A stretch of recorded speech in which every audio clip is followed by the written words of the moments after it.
so stupid. Today we're talking about China Rich Girlfriend by Kevin Kwan.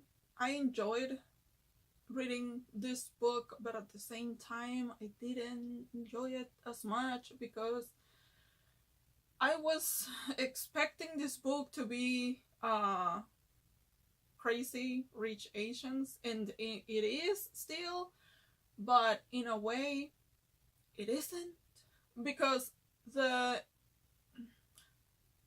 story in the other book is mostly centered around these two characters, Nick and Rachel. And of course it has other stories here and there that at the end they all come together, and it's like, okay, yes, they finally fuse together, and it's this one conclusion. They come to a conclusion. In this book, it's kind of like they put Nick and Rachel. I mean, I was just expecting it to be, in spoiler alert, by the way, because yeah, I was expecting it to be more on the Nick and Rachel's story, like it was in the first book, and it really isn't. Like, it's like Rachel and Nick were put like in the back burner pretty much of the story. That's how I felt. That's how it felt like to me. And to give way to these other stories of these other characters we saw in the previous book. Like, I don't know why his cousin's name, and I just fucking keep forgetting her name. But okay. But still, it's still entertaining, it's still funny, it's still well written, it's still the same as the previous one. So I was not as disappointed as I could have been. But yeah, that's the downside, in my opinion. I mean, for me, with this book. So it takes place 2 years after the events of Crazy Rich Asians. I love how in the first book they just kept using as a way of emphasize certain sentences, or like to say, oh dear, the word alamak, alamak and lab. And when I was reading these books, I remember that I actually wanted to start using them. Like, I like them so much, and I don't know, because I read them so often in the books, like either before or after sentences when people were talking, that I was like, alamak. But yeah, I can't. I know I can't use them, but I really like those two words. I really like them. I don't know if I'm saying them correctly though. Yeah, one of the interesting things about these books is that the writer points out the differences between the older generations and the new generations of these of the people in these books, and how the older generation they do whatever they can to not spend money, whereas the new generation, they spend money as fast as they can. It's like they're the fucking polar opposite. And I'm not talking like the older generation don't spend money in general, like they're just stingy as fuck. Well, they're described as that in these books, but I'm talking like there are examples in which people, the older generation, would rather spend like if they're gonna go to another country, they would rather just sleep on the floor of a house of a relative or a person they know that they not necessarily are friends with, but they just know them, and they would rather just sleep on the fucking floor and eat ramen soup because they don't have to pay for money for a hotel, and at the same time they can go to and buy and spend like millions, or yeah, like, because everything is in millions and billions in these fucking books, believe me. Well, okay, I'll go back to that, but yeah, they will go to this store or whatever, or to this dealer, and just spend millions of dollars in this, in this pearl, And yeah, they talk millions and billions so much in these books that I really, after reading these books, I don't see money in the same way. I remember I was watching this show. No, actually, it's a movie. I was watching Jurassic World, the second one, the second one. I was watching that, and then they're selling like this. They're selling this new dinosaur creation, right? And then this guy, the people were like, it was just a prototype, and people were like, oh yeah, let's sell it to us, and they just started in an auction. They just started saying, okay, 100 million, and they just get the price. They just kept going up, even though the dinosaur was not even for sale because it was a prototype. And the creator of the dinosaur is like, no, you can't sell it to the other guy, whatever. He's like, no, you can't sell it, it's a prototype. And then the guy is like, oh, but it's like, this is costing like, this is making like 200 million. Like, when did you see 200 million? And I'm all here like, bitch.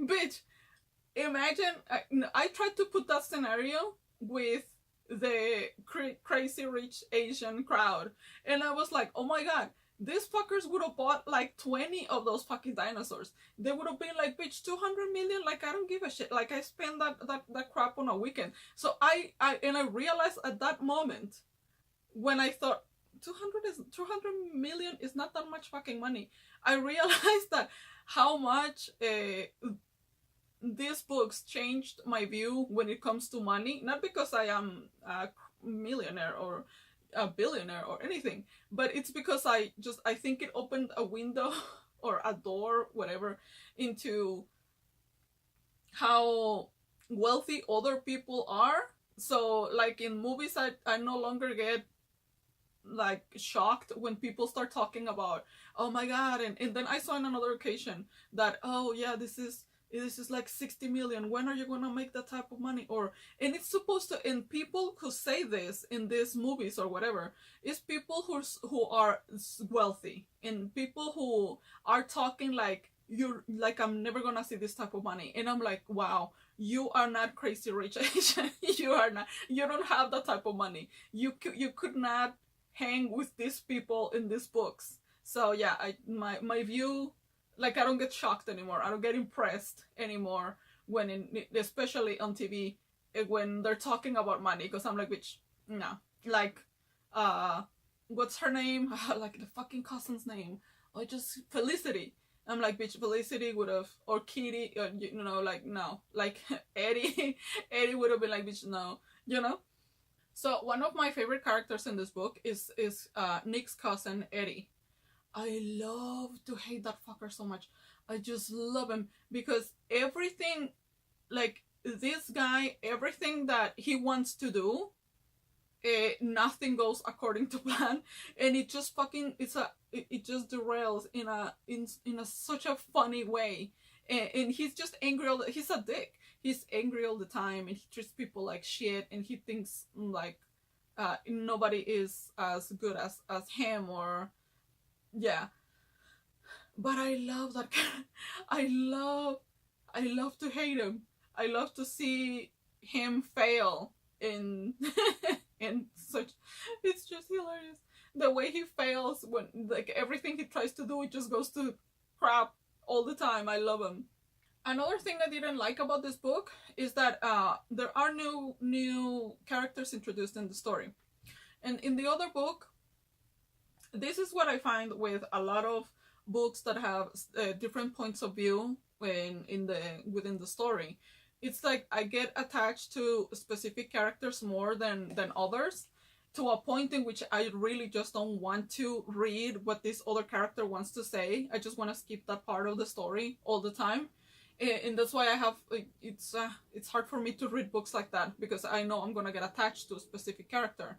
And that's why in this book, when they were putting pretty much Nick and Rachel in the back burner to showcase other characters, and then they added new characters, I was like, oh shit, I'm never gonna see these characters in this book anymore. but there was this new character, and most of the storyline with this character was just showing off her showing off her wealth, and it got kind of boring at times because I was like, man, this doesn't really show me the story, or it's not moving it along or anything like that. It's just like shopping, shopping, shopping, houses, house, house, house, look at my house, and look at this other room, and look at my clothes, and look at my shoes, and look at my bags, and look at this, and look at my this, and oh my god, and let me show you my other house, and let me show you my...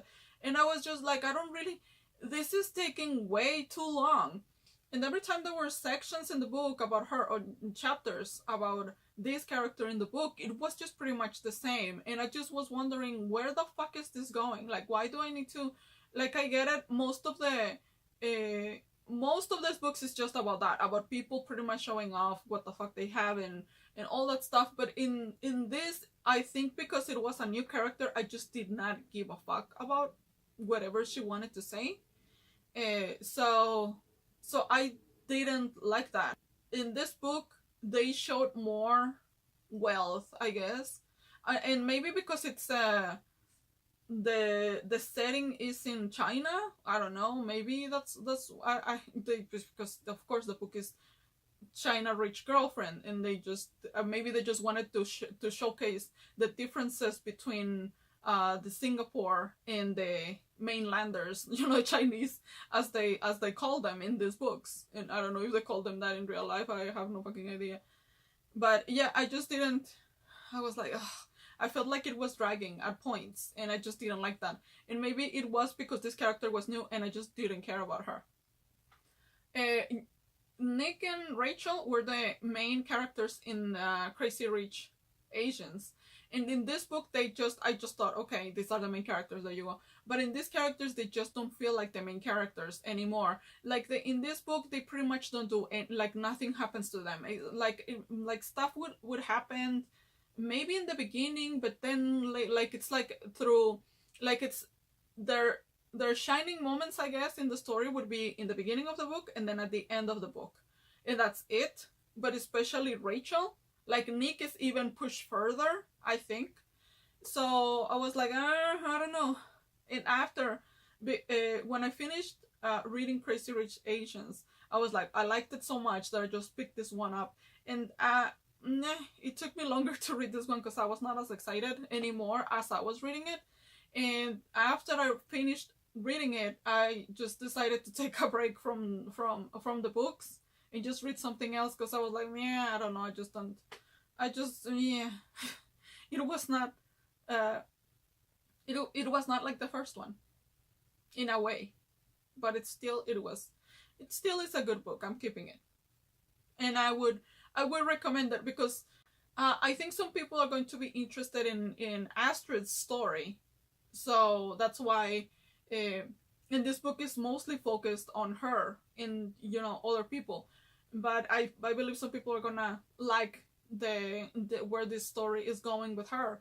So I'm not dismissing the book completely, because I think a lot of people would like her, and I liked her. That, like, she, aside from Nick and Rachel, I really liked her story. I was like, yeah, for you. But in here, I was like, ah, shit, man, oh my god, like, this girl. It's interesting because this girl, everybody's like, oh my god, she's so perfect, and everything is perfect, and oh my god, Astrid's perfect, and it's like the image of perfection. And in these books, they show how unperfect her not only she is, but her life is as well. And that was pretty cool. I really liked how they're showing that about her. I did like this book, but there are parts of it that I didn't like because there are parts that I didn't like.